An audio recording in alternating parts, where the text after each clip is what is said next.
OIS at ASRS. This is Tom Salemi, and I'm joined by David Nicholson, Chief R&D Officer at Allergan. David, thanks for joining us. Oh, it's a pleasure to be here, Tom. So we're focused on the retina here. Allergan, of course, has a wide range of ophthalmology products, but let's talk just about the retina today.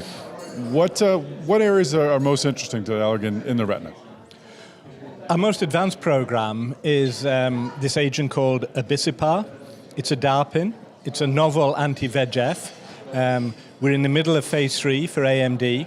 What we're looking at in our phase 3 program is, can we give Abicipar every 12 weeks and get efficacy every 3 months? Wow. You know, the idea is that if you're going to be poked in the eye for AMD, it's better if you're only poked in the eye every 12 weeks to maintain your visual acuity, rather than every 4 weeks or every 6 weeks. So we're in the middle of phase 3. We expect to get the readout in the second half of next year. Phase 2 looked very positive, so we're really looking forward to seeing the efficacy data in phase 3 at 12 weeks. That's an exciting time. You got a lot of anticipation. What else will you be talking about? So I'll also be talking about some of the earlier work that we're doing in back of the eye disease. We've got what I think is a really interesting program in retinitis pigmentosa. Obviously, the rods and the cones are shot in retinitis pigmentosa. People are blind. Yep.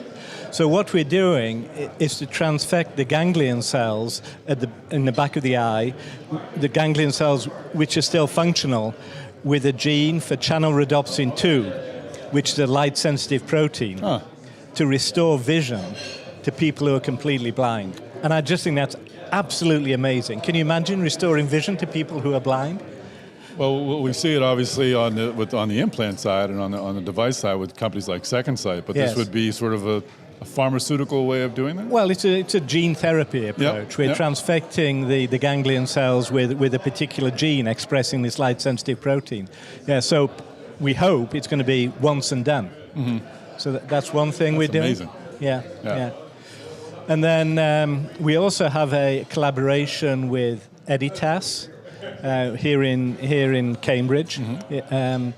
That's one of the leading CRISPR-Cas9 companies, and we're their partner in ophthalmology, where we have a collaboration with them looking at various genetically well-defined ocular disorders.